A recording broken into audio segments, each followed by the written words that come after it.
There's a difference between getting attention and having interest. Attention is like a car backfires, it has my attention. But a car backfiring doesn't have my interest. I'm not going to go over the car and get to know the owner, whatever it is, right?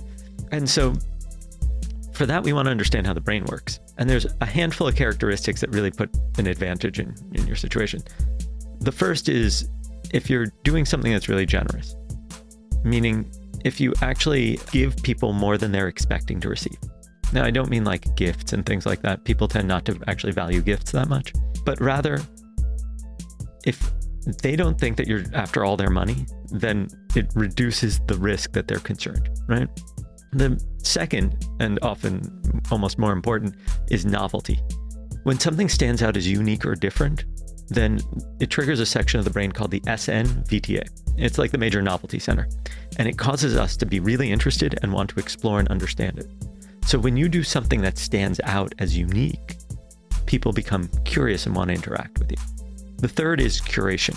The most influential people in the world, everybody thinks they spend all their time with other influential people. They don't. They mostly spend their time heads down working and with their admins, sometimes with their family. And so if you have an opportunity for them to connect with other influential people, they will go far out of their way for it.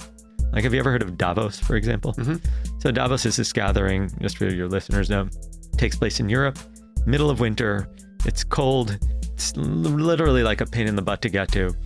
And it's a place where like Bill Gates will hang out with the head of the EU and, you know, all these other kind of fancy people. And they're willing to go out there and spend a fortune to be there because everybody else is there. Could they hear the same content somewhere else? Sure. It's the same thing with TED. So if you can curate an environment, people go far out of their way for it. And the final thing is really awe or wonder. It's arguably the most desired human emotion. And if you can trigger that, it's very hard to do. You will be unforgettable. And so I don't think you have to meet all of those things the first time you interact with somebody, but I think that there's certain things that'll put you in, like, put the odds in your favor.